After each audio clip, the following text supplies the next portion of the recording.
Bismillahirrahmanirrahim. Assalamualaikum warahmatullahi wabarakatuh. Bapak Ibu, anak-anak sekalian, sebelum kita mulai pengajian, mari sama-sama kita bertadarus.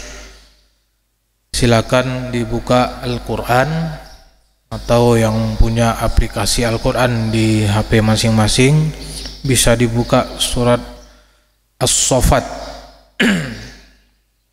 Surat As-Saffat kita akan membaca dari ayat 83 sampai 107. Dan nanti kita langsung baca bersama-sama saja ya, sambil menunggu yang lain. Bisa langsung diikuti ya. Kita mengaji bersama-sama ya, silakan Bapak Ibu dan anak-anak mengikuti. Kita bertadarus dulu. A'udzu billahi minasy syaithanir rajim. Bismillahirrahmanirrahim. Wa inna min si'atihi la Ibrahim idh jaa'a rabbahu bilqalbin salim idh qala li abihi wa qawmihi madha ta'budun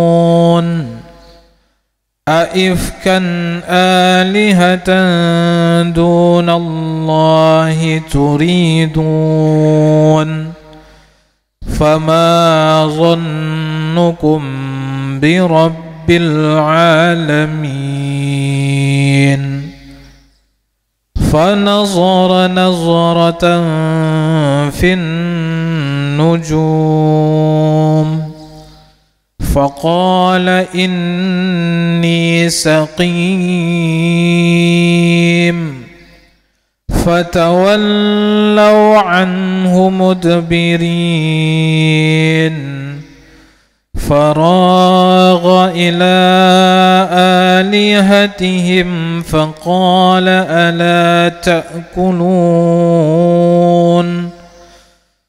ما لكم لا تنطقون فراغ عليهم ضربا باليمين فأقبلوا إليه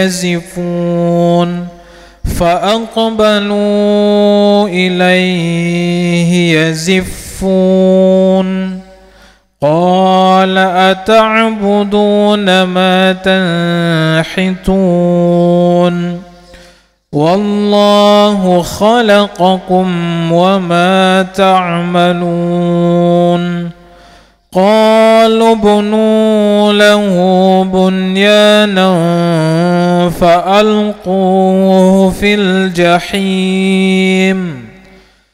فأرادوا به كيدا فجعلناهم الأسفلين وقال إني ذاهب إلى ربي سيهدين رب هب لي من الصالحين يا بني فبشرناه بغلام حليم فلما بلغ معه السعي قال يا بني إني أرى في المنام أني أذبحك قال يا بني إني أرى في المنام أني أذبحك فانظر ماذا ترى قال يا أبت افعل ما تؤمر ستجدني إن شاء الله من الصابرين فلما أسلم وتله للجبين وناديناه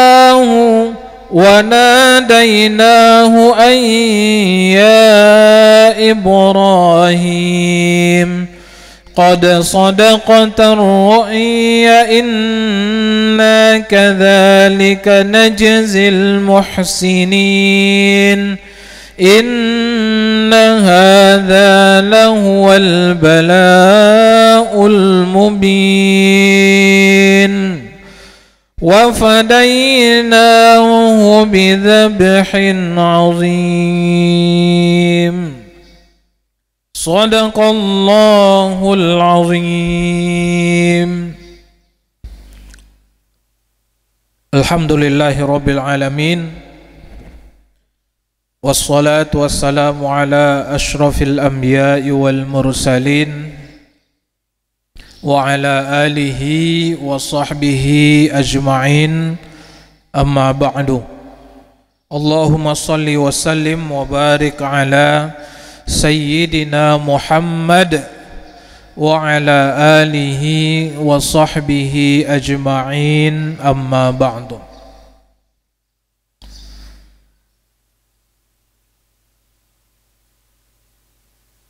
Bapak Ibu yang kami muliakan, jamaah Ahad pagi, alhamdulillah wa syukurulillah, pada pagi hari yang berbahagia ini kita masih diberikan kesempatan, anugerah, nikmat, hidayah, kesehatan, yang semuanya itu perlu kita syukuri bersama, karena tanpa nikmat, kesehatan dan inayah dari Allah Subhanahu wa taala kita tidak mungkin bisa menikmati kehidupan ini. Maka satu hal yang selalu yang tidak boleh kita tinggalkan adalah bersyukur. Bersyukur terhadap seluruh nikmat yang telah diberikan Allah Subhanahu wa taala.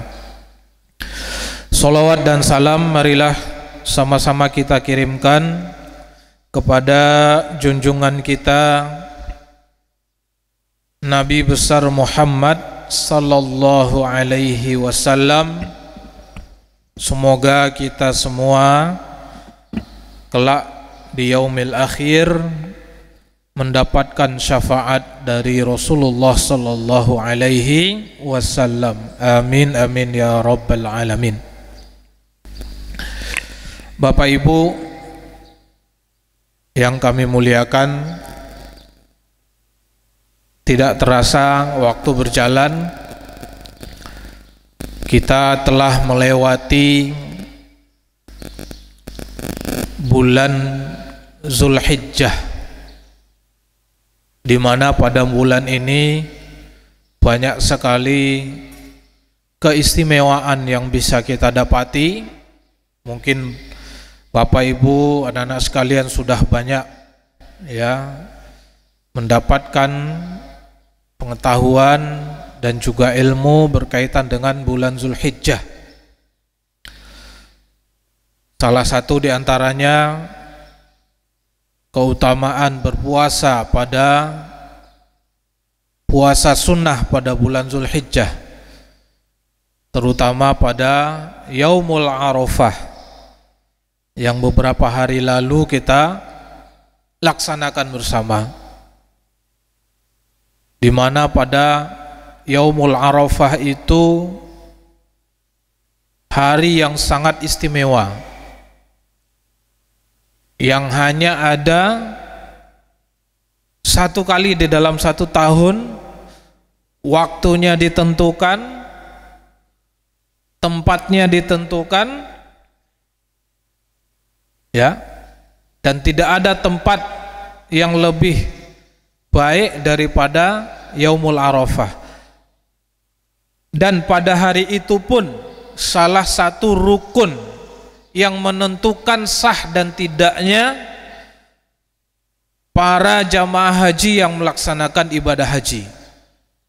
Jadi wukuf di Arafah itu adalah bagian dari rukun, ya, rukunnya haji, ya. Jadi kalau rukun itu kan sesuatu yang harus dilaksanakan. Kalau tidak dilaksanakan maka ibadah yang kita laksanakan itu batal. Ya, jadi orang yang tidak melakukan wukuf di Arafah, jamaah haji, maka batal hajinya. Ya, tidak sah. Ibadah hajinya tidak sah. Ya. Karena ini rukun. Sebagaimana kita melaksanakan sholat, Bapak Ibu sekalian. Sholat kalau kita tidak mengucapkan Al-Fatihah, maka sholatnya tidak sah. Tidak ruku, tidak sujud, karena itu rukun. Ya, maka dalam ibadah haji, wukuf di Arafah itu sangat penting. Bahkan yang sakit pun, ya, ketika sakit, orang melaksanakan ibadah haji, kemudian sakit, tidak bisa ngapa-ngapain, diopnam di rumah sakit, maka ketika wukuf itu harus dibawa ke Padang Arafah dengan menggunakan biasanya ambulan. Itu ada fasilitas dalam ibadah haji itu safari Arafah. Jadi orang yang sudah tidak bisa apa-apa itu, tapi masih hidup, itu dibawa pakai ambulan, masuk ke Padang Arafah, wukuf, pakai impus dan segala macam. Setelah selesai kembali lagi ke rumah sakit. Kalau enggak, tidak sah. Karena keutamaan. Karena apa? Ini sudah banyak dia sampaikan keutamaan. Allah betul-betul memberikan pengampunan kepada manusia pada hari itu. Dan kita yang tidak melaksanakan ibadah haji disunnahkan untuk melaksanakan puasa pada hari itu, karena fadilahnya yukaffiruz dzunub, menghapuskan dosa-dosa kita tahun yang lalu dan yang akan datang. Itulah salah satu fadilahnya. Bapak Ibu yang kami muliakan, kemudian salah satu dari banyak kejadian dan hikmah yang bisa kita dapati di dalam bulan Zulhijjah ini adalah yaitu al-udhiyah. Ya. Al-udhiyah. Udhiyah itu kalau dalam bahasa Indonesianya yaitu berkorban. Ya. Jadi hari raya Idul Adha identik kita, ya, kalau kita itu menyebutnya dengan hari raya kurban. Ya, ini bulan Zulhijjah. Nah, pada kesempatan pagi hari ini kita akan sama-sama membedah, mempelajari apa di balik peristiwa kurban dan disyariatkannya kurban. Ya, ini tentu kembali kepada sejarah. Yang pertama kali diperintahkan Allah Subhanahu wa taala untuk melaksanakan kurban itu adalah Nabi Yuna Ibrahim alaihi salam. Ya. Makanya hikmah kisah keluarga Ibrahim alaihi salam. Karena inilah pertama kali Allah memberikan perintah pertama kali kepada Nabi Ibrahim alaihi salam, yang kemudian perintah itu menjadi syariat bagi kita untuk berkorban. Maka tadi sudah kita baca surat As-Saffat, ya, Di antara surat As-Saffat itu, ya, dari isi dari surat As-Saffat itu diantaranya adalah bagaimana menceritakan tentang sejarah Nabi Ibrahim, mulai dari beliau diperintahkan untuk membangun Ka'bah, mengajak keluarganya untuk beribadah kepada Allah Subhanahu wa taala.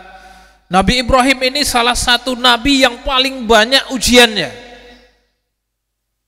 Ya, makanya beliau dijuluki dengan Khalilullah, kekasihnya. Ya, karena ujiannya sangat banyak sekali Nabi Ibrahim ini. Beliau diberikan ujian dengan orang tuanya.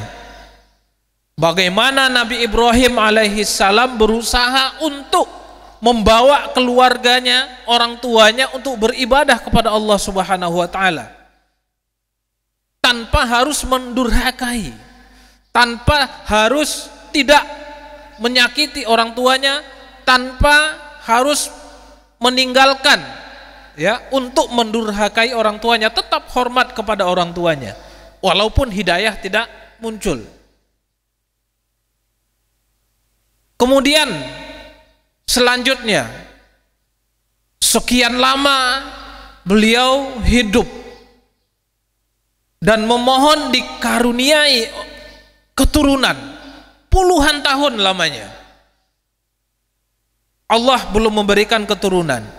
Kemudian dalam sebuah sejarah, setelah puluhan tahun Allah memberikan keturunan kepada Nabi Ibrahim.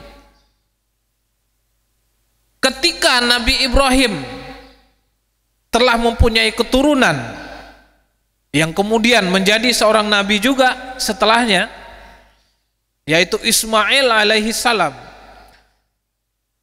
Sebelum Nabi Ismail alaihi salam menjadi nabi, itu banyak ujian-ujian yang diterpakan kepada beliau, Nabi Ibrahim dan Nabi Ismail, termasuk kepada peristiwa udhiyah ini, berkorban ini.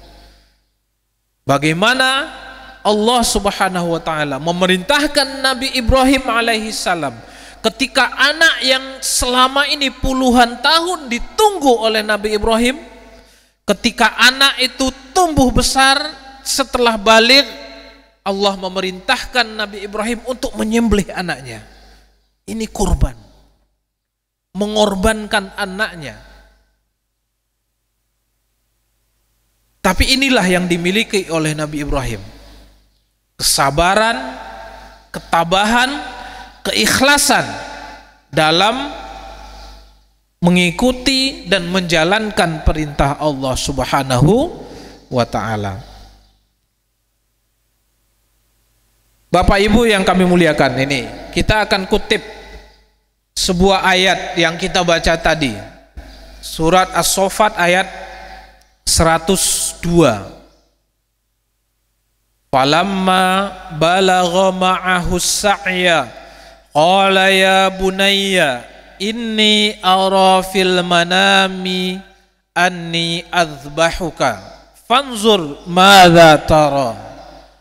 Qala ya abati if'al ma tu'maru satajiduni insyaallahu minas sabirin. Maka tatkala anak itu sampai pada umurnya baligh, ya, berusaha bersama-sama Ibrahim, kemudian Ibrahim berkata, "Hai anakku, sesungguhnya aku melihat dalam mimpi bahwa aku menyembelihmu, maka fikirkanlah apa pendapatmu." Kemudian ia menjawab, Nabi Ismail ini menjawab, "Hai bapakku, kerjakanlah apa yang diperintahkan kepadamu, insya Allah aku akan mendapatimu, kamu akan mendapatiku termasuk orang-orang yang sabar." Jadi ini salah satu ayat yang menjelaskan bagaimana kisah Nabi Ibrahim itu diperintahkan Allah Subhanahu wa taala untuk menyembelih anaknya. Jadi sebagaimana diketahui bahwasanya wahyu terhadap nabi itu berbagai macam cara. Salah satunya adalah wahyu itu diturunkan Allah Subhanahu wa taala melalui ru'yah. Jadi mimpi. Ya, jadi kalau nabi bermimpi itu kadang-kadang itu adalah merupakan wahyu dari Allah Subhanahu wa taala. Dan inilah ketika itu Nabi Ibrahim dalam mimpinya itu Allah memerintahkan supaya Nabi Ibrahim ini menyembelih anaknya, bukan membunuh, menyembelih. Kemudian terjadilah di situ dialog. Ya, terjadi dialog antara Nabi Ibrahim dengan anaknya yang baru tumbuh balik, yang baru menginjak dewasa. Nabi Ibrahim menanyakan kepada anaknya, "Wahai anakku Ismail, aku mendapatkan mimpi. Mimpinya itu adalah Allah memerintahkanku untuk menyembelihmu." Ini yang dahsyat jawaban dari Ismail. Ya. Ya abati if'al ma tu'mar. Wahai bapakku, kerjakan. Ya. Kerjakan apa yang diperintahkan Allah itu. Kata Nabi Ismail. Karena sesungguhnya kamu akan mendapatiku termasuk dari orang-orang yang sabar. Ini secara spontan Nabi Ismail menjawabnya langsung. Nah. Kemudian selanjutnya, ya, falamma aslama wa tallahul jabin wa nadainahu anna Ibrahim qad saddaqata ar-ru'yaya inna kadzalika najril muhsinin inna hadza lahuwal bala'ul mubin. Tatkala keduanya telah berserah diri, ya, dan Ibrahim membaringkan anaknya di atas pelipisnya, nyatalah kesabaran keduanya, dan kami panggil dia, hai Ibrahim, sesungguhnya kamu telah membenarkan mimpi itu, sesungguhnya demikianlah kami memberi balasan kepada orang-orang yang berbuat baik. Sesungguhnya ini benar-benar satu ujian yang nyata. Ayat selanjutnya ini berkaitan. Nah, wa fadainahu bi dzibhin azim wa tarakna alaihi fil akhirin salamun alal Ibrahim kadzalika najzil muhsinin innahu min ibadinal mu'minin.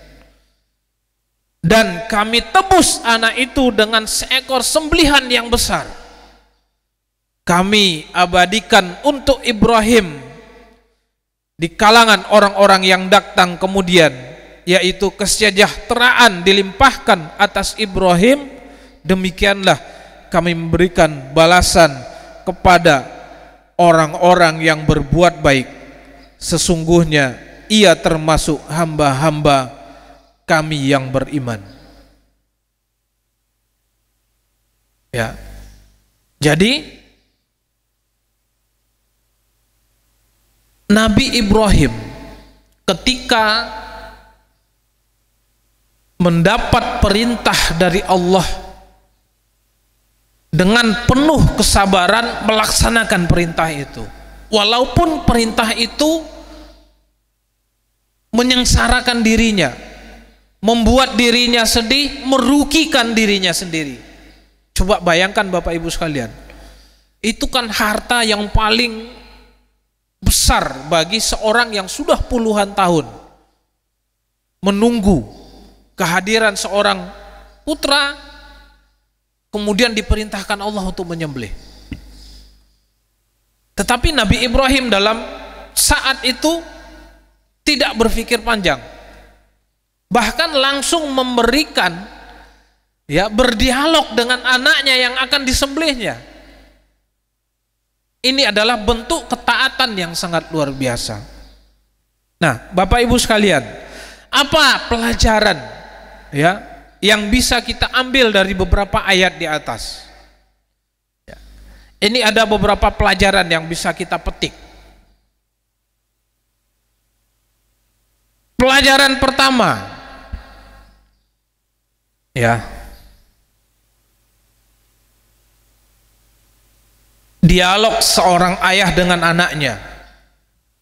Ya. Jadi ketika perintah yang disampaikan Allah Subhanahu wa taala kepada Nabi Ibrahim itu disampaikan Allah Subhanahu wa taala, Nabi Ibrahim langsung melakukan dialog dengan anaknya, bermusyawarah, langsung disampaikan. Nabi Ibrahim tidak menunda.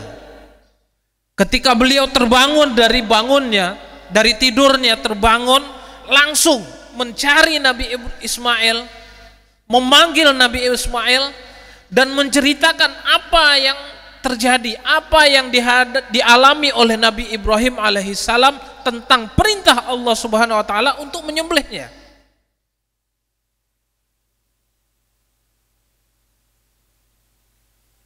Ya.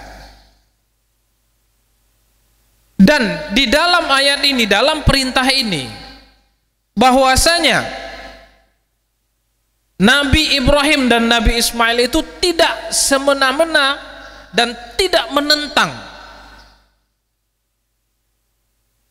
perintah yang diberikan Allah Subhanahu wa taala. Makanya ya, ketika perintah itu diterima oleh Nabi Ibrahim alaihissalam, Nabi Ibrahim tidak langsung menentang, tetapi Nabi Ibrahim langsung mengajak bicara anaknya, dipanggil anaknya baik-baik. Itu adalah kebijakan seorang Ibrahim dalam memutuskan sesuatu walaupun itu berat. Jadi langsung dipanggil, Nabi Ismail dipanggil, diajak berbicara, berdialog, diceritakan apa yang dialami oleh Nabi Ibrahim, bahwasanya Allah memerintahkannya untuk menyembelih anaknya. Dengan keterbukaan disampaikan semuanya.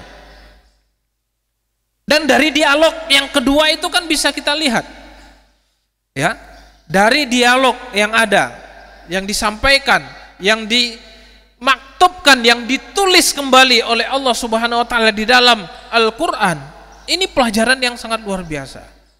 Bagaimana Ibrahim, aku melihat di dalam mimpi bahwa aku menyembelihmu, kata Nabi Ibrahim kepada anaknya. Maka fikirkan anakku, apa pendapatmu? Jadi Nabi Ibrahim itu betul-betul menyampaikan dan memberikan semuanya itu kepada anaknya. Apa pendapatmu anakku? Apa jawaban Nabi Ismail?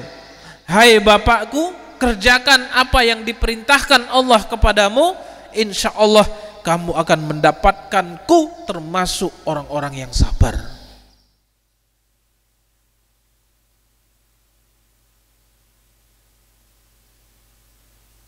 Dalam peristiwa ini Bapak Ibu sekalian, Nabi Ibrahim dan Nabi Ismail terlihat bagaimana tingkat ketakwaan dan kepatuhan Nabi Ibrahim dan Nabi Ismail terhadap Allah Subhanahu wa taala. Ya, kalau bukan karena kepatuhannya, mungkin ini tidak akan bisa terjadi. Kalau bukan ketaatan Nabi Ibrahim dan Nabi Ismail kepada Allah Subhanahu wa taala, pasti beliau akan menentang. Karena apa? Karena yang diperintahkan adalah menyembelih, menghilangkan nyawanya, menghilangkan nyawa anaknya, perintah itu. Tetapi sesungguhnya itu adalah ujian yang diberikan Allah Subhanahu wa taala kepada Nabi Ibrahim dan Ismail.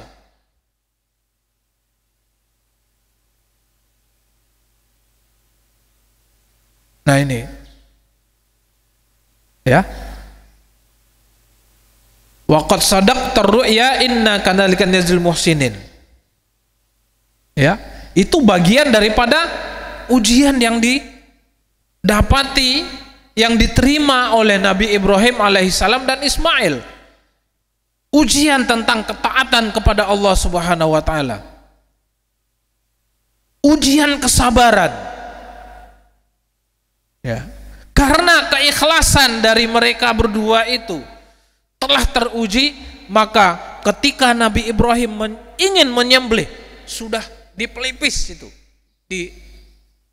Kalau kita lihat sejarah itu sudah fi unuqihi, as-saifu qad wada'a fi unuqihi. Allah langsung mengganti dengan seekor kibas yang besar, domba yang sangat besar sekali.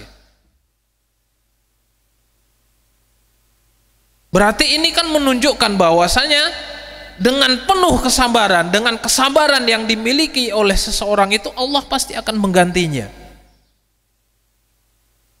Ini luar biasa. Jadi ada keterbukaan antara Nabi Ibrahim dengan Ismail, antara seorang bapak dengan anaknya. Ya. Dalam menghadapi sesuatu permasalahan hidup, Nabi Ibrahim itu selalu terbuka dengan anaknya, dengan Ibrahim. Dan itulah yang menjadikan Ibrahim dan Ismail anaknya Ibrahim itu menjadi seorang yang kuat.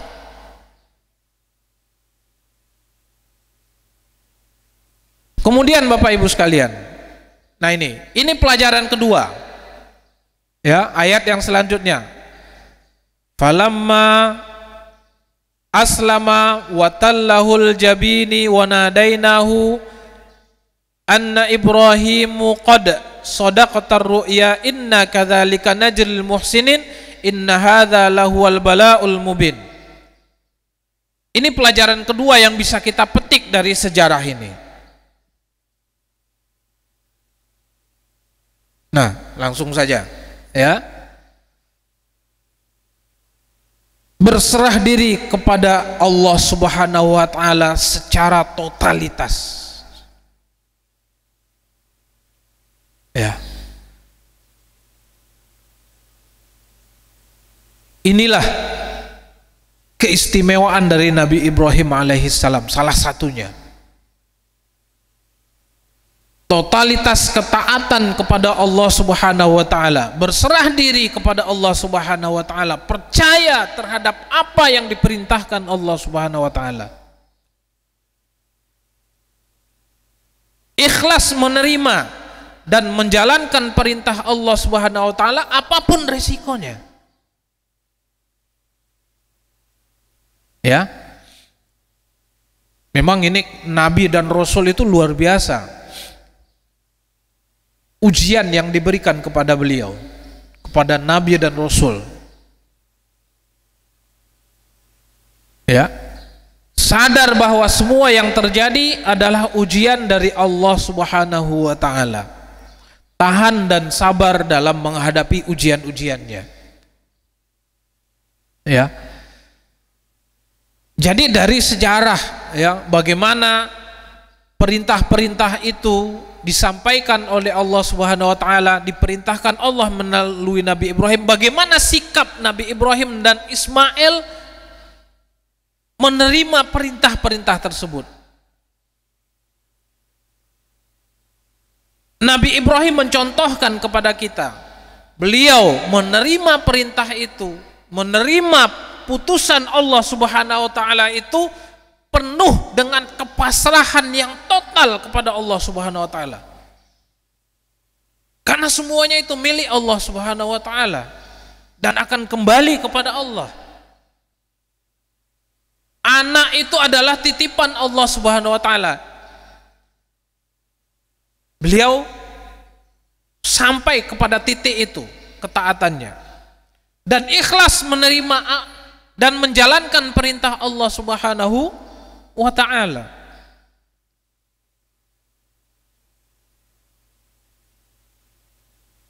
Dan sadar bahwa semua yang terjadi adalah ujian dari Allah Subhanahu wa ta'ala. Maka tahapan-tahapan ujian itu dilakukan dan dijalankan oleh Nabi Ibrahim alaihissalam dan Nabi Ismail dengan penuh keikhlasan yang tinggi, kepasrahan secara totalitas kepada Allah Subhanahu wa taala dan penuh dengan kesabaran. Kemudian apa yang diberikan Allah Subhanahu wa taala kepada Nabi Ibrahim setelah itu? Inna kadzalika najzil muhsinin. Sesungguhnya demikianlah kami memberikan balasan kepada orang-orang yang berbuat baik. Apa balasannya?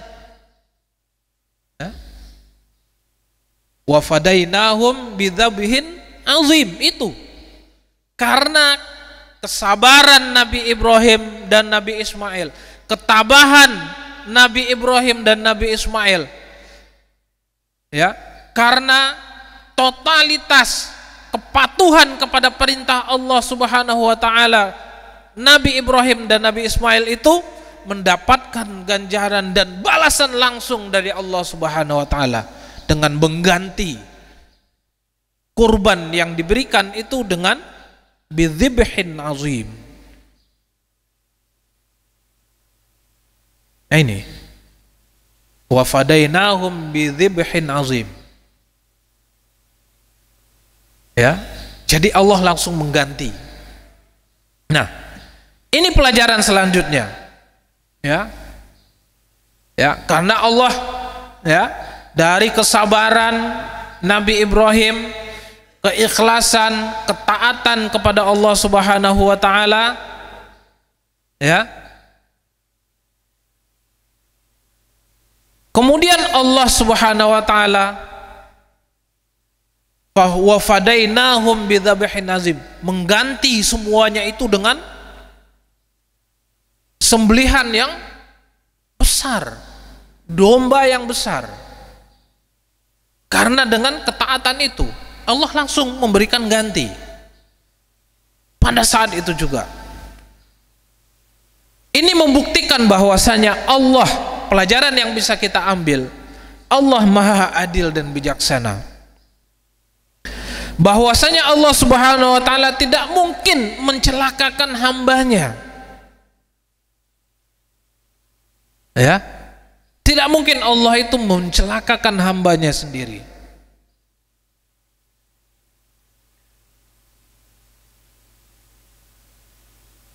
Dan mungkin yang terjadi itu adalah hambanya itu yang banyak mencelakai dirinya sendiri.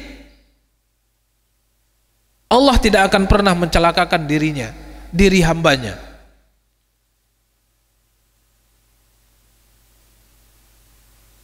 Ya, ini membuktikan bahwasanya orang-orang yang berikhlas, ya, orang-orang yang ikhlas melakukan kebaikan lillahi ta'ala, orang-orang yang ikhlas menerima ujian dari Allah Subhanahu wa ta'ala, maka Allah akan memberikan ganti yang lebih baik. Ini jelas, ya. Namun pada prakteknya Bapak Ibu sekalian, ya, yang namanya manusia, kita merasakan dalam mencapai ketaatan kepada Allah Subhanahu wa ta'ala, dalam mencapai keikhlasan yang tinggi terhadap apa yang telah diberikan Allah Subhanahu wa taala, dalam menjalankan ujian-ujian yang diberikan Allah Subhanahu wa taala kepada kita, kita sebagai manusia ini, yang namanya setan pasti akan selalu ada di samping kita. Itu pun yang terjadi pada Nabi Ibrahim alaihissalam. Nih,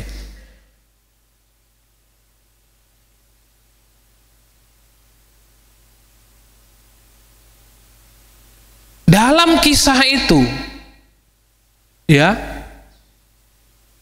setan ternyata tidak rela, ya, masuk terhadap apa yang dialami oleh Nabi Ibrahim alaihissalam dan keluarganya.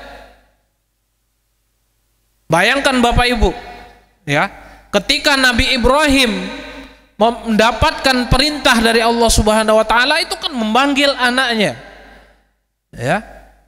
Nabi Ibrahim memanggil istrinya, menyampaikan apa yang dialaminya. Bayangkan seorang ibu yang telah lama menunggu kehadiran anak, ketika anaknya dewasa, Allah memerintahkan untuk disembelih.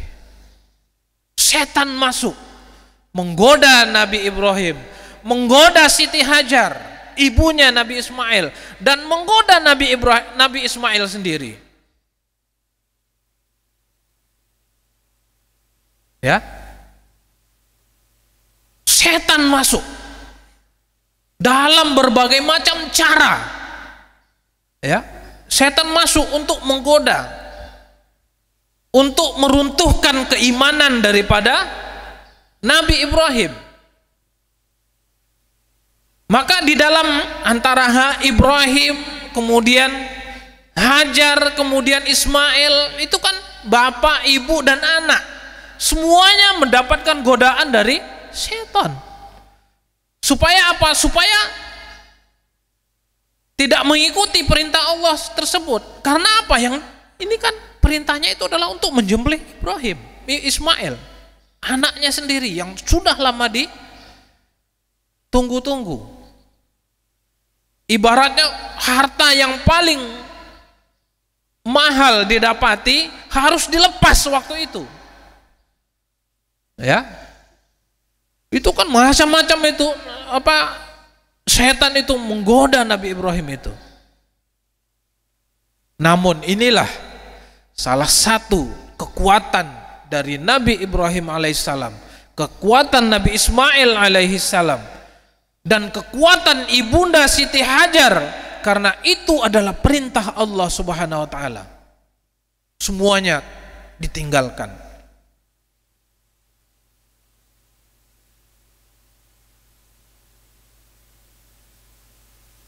Maka Bapak Ibu sekalian, ya, dari dulu, ya, keluarga Nabi Ibrahim ini penuh dengan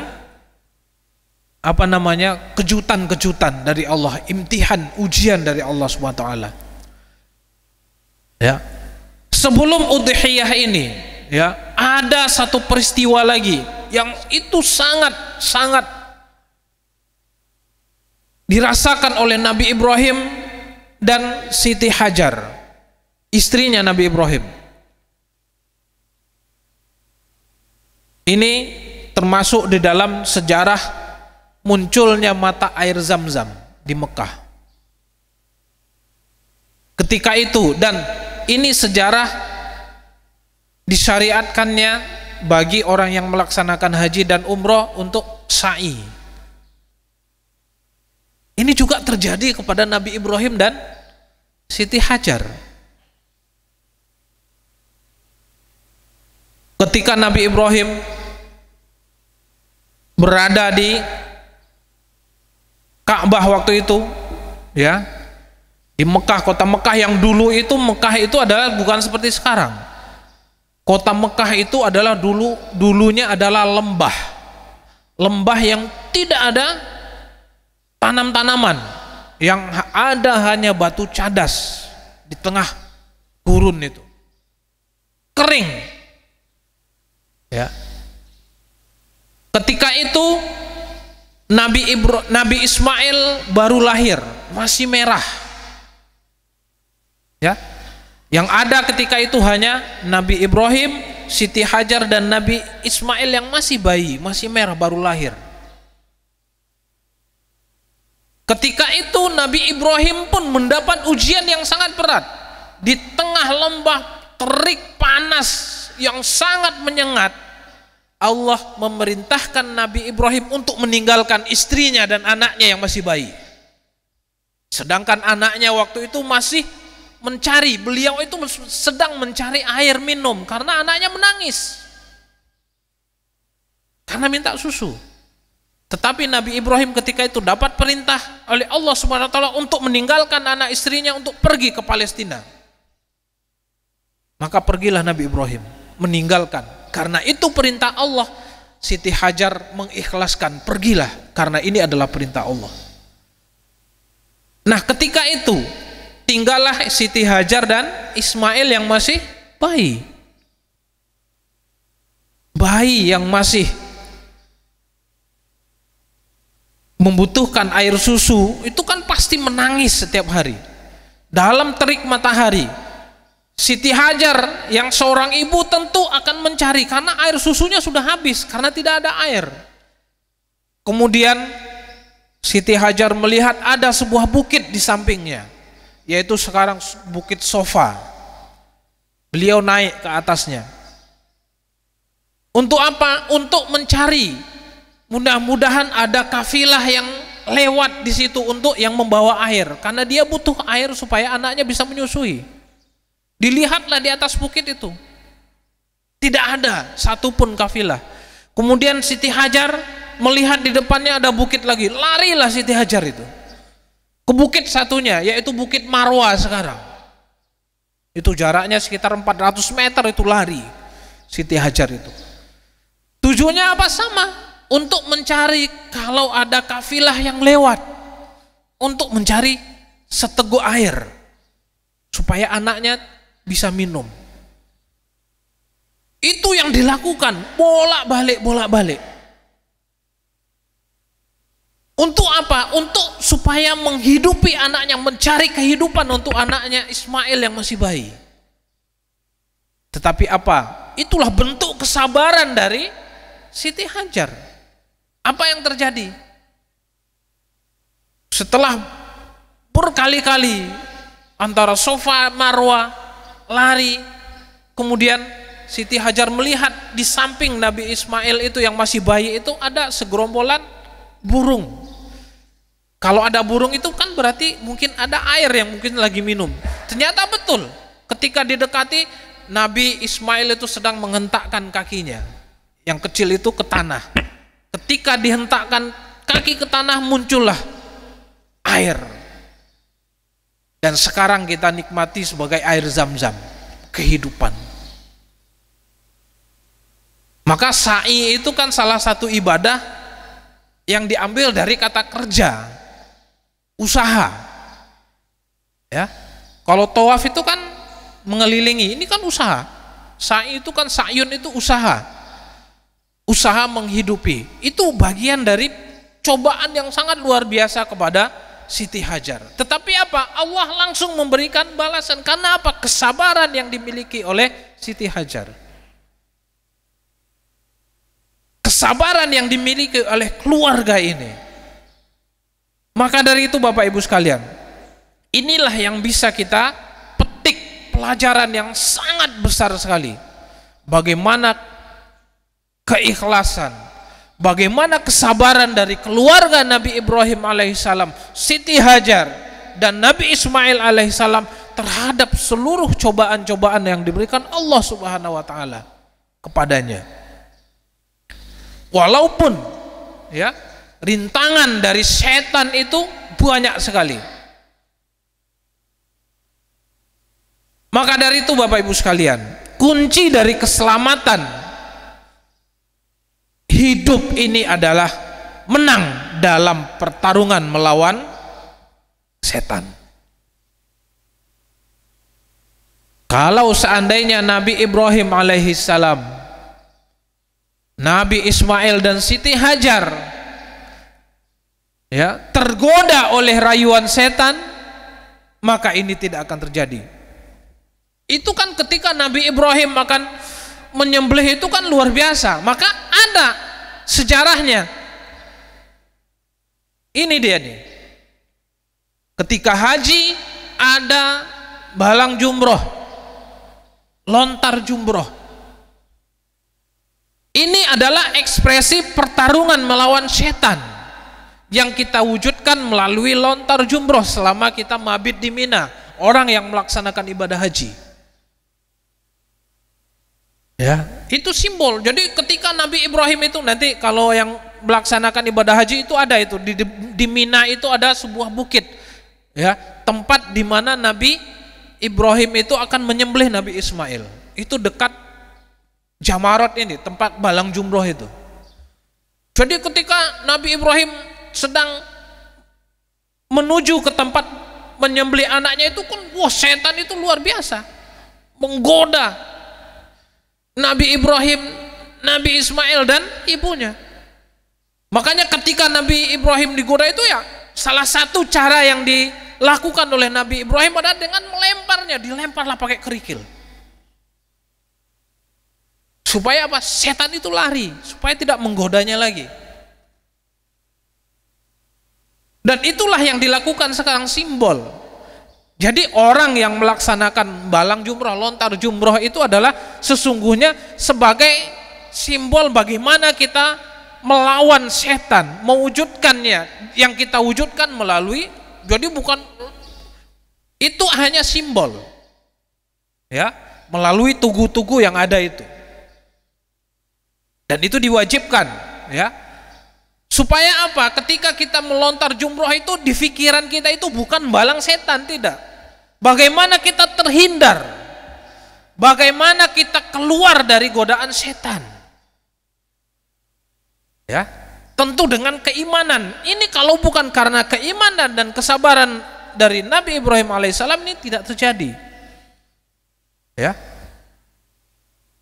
Makanya dengan mengucap bismillahi Allahu akbar rajman lisyayatin, ya, itu balang jumroh itu, ya, supaya apa? Setan itu menghindar dari kita. Nah, bagaimana supaya setan dengan ketaatan kepada Allah Subhanahu wa taala, dengan kesabaran kita, dengan keikhlasan kita menjalani kehidupan ini. Dan itulah yang dicontohkan oleh keluarga Nabi Ibrahim alaihi salam, sehingga beliau itu selamat di dalam kehidupannya, ya. Karena setan itu apapun cara, karena itu adalah janji dari setan ketika Allah memberikan hukuman azab kepada setan itu, ya. Kama thalis syaitani idh qala lil insani kufur falamma kafara qala inni bari'um minka inni akhafullaha rabbal alamin. Inilah pekerjaan setan ini, begini, membujuk manusia, ya. Bujukan orang-orang munafik itu adalah seperti bujukan setan. Ketika dia berkata kepada manusia, kafirlah kamu, maka tatkala manusia itu telah kafir, maka ia berkata, sesungguhnya aku berlepas diri dari kamu karena sesungguhnya aku takut kepada Allah.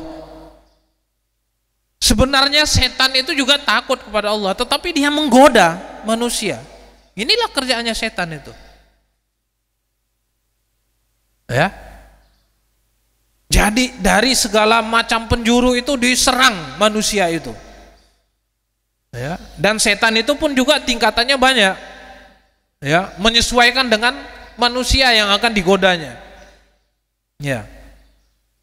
Ini salah satunya lagi dalam surat An-Nisa, ya'iduhum wa yumannihim wa ma ya'iduhumus syaitanu illa ghurura. Syaitan itu memberikan janji-janji kepada mereka dan membangkitkan angan-angan kosong pada mereka, padahal syaitan itu tidak menjanjikan kepada mereka selain dari tipuan belaka. Inilah pekerjaannya.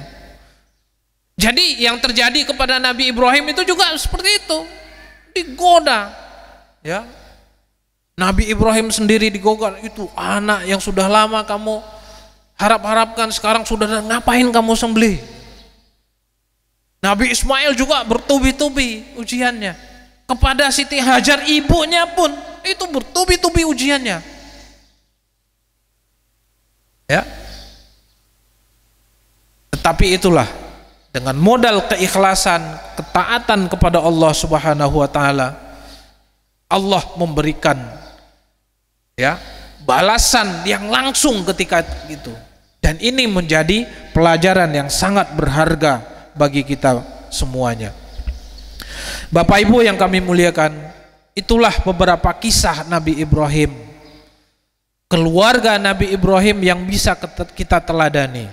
Banyak pelajaran-pelajaran dari rangkaian bulan Zulhijjah, yang semuanya ini adalah rangkaian-rangkaian rentetan dari peristiwa yang ada di bulan Zulhijjah, ya.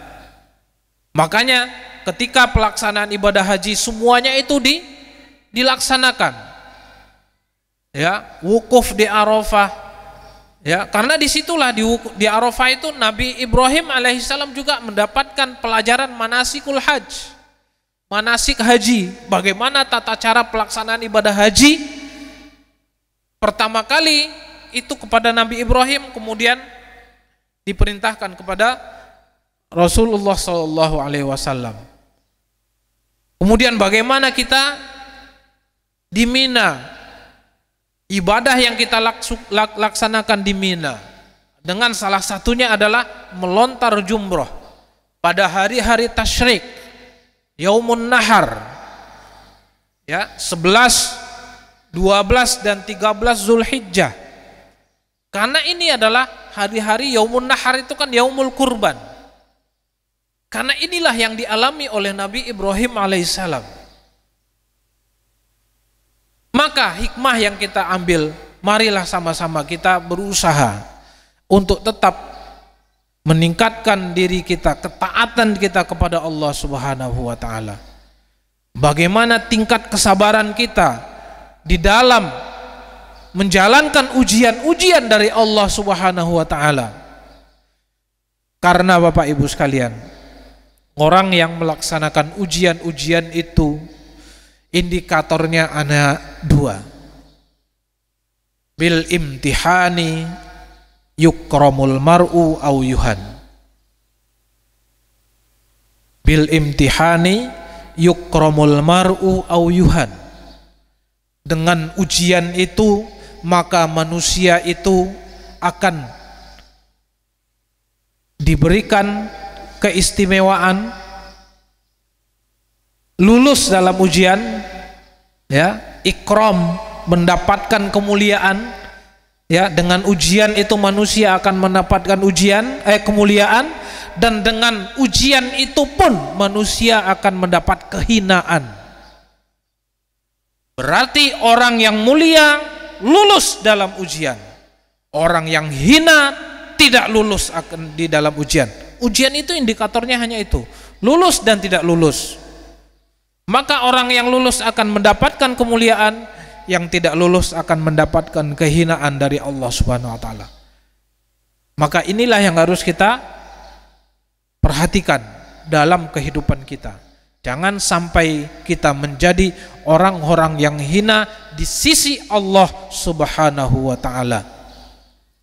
Bapak Ibu yang kami muliakan, demikian yang bisa kita sampaikan pada kesempatan pagi hari ini. Mudah-mudahan bermanfaat. Mudah-mudahan Allah Subhanahu wa taala selalu memberikan rahmat dan hidayah kekuatannya kepada kita, menguatkan keikhlasan kita untuk selalu beribadah kepada Allah Subhanahu wa taala, salah satunya dalam menjalankan kehidupan kita ini, dan kita bisa menjalankan, mengikuti dan mengikuti seluruh ujian-ujian yang diberikan Allah Subhanahu wa taala. Sesungguhnya dunia yang kita hadapi ini, yang kita jalankan ini adalah semuanya adalah ujian dari Allah Subhanahu wa taala. Namun sekarang kita sendiri yang bisa menentukan bagaimana kita menyikapi ujian ini. Apakah kita akan termasuk kepada golongan-golongan yang dimuliakan Allah Subhanahu wa taala ataupun dihinakan Allah Subhanahu wa taala? Tentu harapan kita adalah kemuliaan dari Allah Subhanahu wa taala. Ini yang bisa kami sampaikan. Mohon maaf atas segala kekurangan. Mari sama-sama kita berdoa, semoga Allah memberikan keberkahan kepada kita bersama. Ala hadhihi niyyah wa likulli niyatin shalihah. Al-Fatihah. A'udzu billahi minasyaitonir rajim. Bismillahirrahmanirrahim. Alhamdulillahi rabbil alamin, arrahmanir rahim, maliki yaumiddin, iyyaka na'budu wa iyyaka nasta'in, ihdinas siratal mustaqim, siratal ladzina an'amta 'alaihim ghairil maghdubi 'alaihim waladdallin. Allahumma salli ala sayyidina Muhammad wa sallim wa radiyallahu ta'ala an kulli sahabati Rasulillah ajma'in. Alhamdulillahi rabbil alamin. Allahumma a'inna ala dzikrika wa syukrika wa husni ibadatik. Allahumma auzi'na an nashkura ni'mataka allati an'amta 'alaina wa 'ala walidayna wa an na'mala salihan tardahu wa adkhilna bi rahmatika fi 'ibadikas salihin. Allahumma inna nas'aluka ridhaka wal jannah wa na'udzu bika min sakhatika wan nar. Allahumma innaka 'afuwun karim tuhibbul 'afwa fa'fu 'anna. اللهم اوزعنا نشكر نعمتك التي أنعمت علينا وعلى والدينا وأن نعمل صالحا ترضى ودخلنا برحمتك في عبادك الصالحين. اللهم إنا نسألك من الخير كله عاجله وآجله ما علمنا منه وما لم نعلم، ونعوذ بك من الشر كله عاجله وآجله ما علمنا منه وما لم نعلم. اللهم إنا نسألك الجنة وما قرب إليها من قول وعمل، ونعوذ بك من النار وما قرب إليها من قول وعمل. اللهم انفعنا بما علمتنا وعلمنا ما ينفعنا وارزقنا علوما تنفعنا في الدين والدنيا والآخرة. اللهم أرنا الحق حقا وارزقنا اتباعه وأرنا الباطل باطلا وارزقنا اجتنابه. ربنا تقبل منا صلاتنا وقيامنا وركوعنا وسجودنا وتضرعنا وتخشعنا وتعبدنا وتمن تقصيرنا يا الله يا رب العالمين. ربنا هب لنا من أزواجنا وذرياتنا قرة أعين واجعلنا للمتقين إماما. ربنا آتنا من لدنك رحمة وهيئ لنا من أمرنا رشدا. ربنا آتنا في الدنيا حسنة وفي الآخرة حسنة وقنا عذاب النار. سبحان ربك ذات عما يصفون وسلام على المرسلين والحمد لله رب العالمين. الفاتحة.